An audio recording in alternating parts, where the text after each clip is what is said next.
Tam kalbimden, yani olduğum yerden.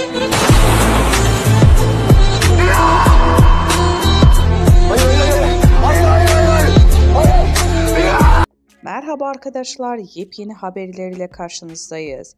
Elçin Sangu ve sevgilisi hakkında şok eden iddialar. Beni evimden aldırdılar. Sosyal medyada hesabından Sihirbaz Bayan adıyla gezi videoları çeken Ceren Yılmaz, Elçin Sangu ve sevgilisi Yunus Özdiken hakkında şok eden iddialarda bulundu. Yılmaz, ikili tarafından işinin engellediğini dile getirdi. 24 yaşında kendi başına bir şey yapmak istiyorum diyen Ceren Yılmaz, ikili tarafından işlerinin engellediğini söyledi.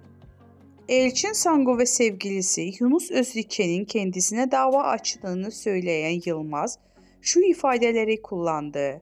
Görüntü davasıyla ilgili bana bir kağıt geldi.